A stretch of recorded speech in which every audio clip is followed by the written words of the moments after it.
and welcome to this measurement tutorial on weight.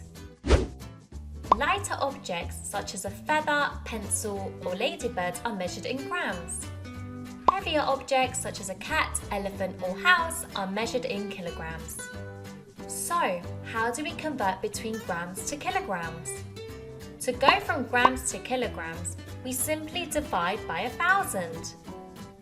And to go from kilograms to grams, we multiply by 1,000. Make sure you can understand and memorize this diagram for the 11 Plus exam.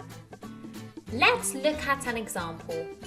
What is 1,000 grams in kilograms?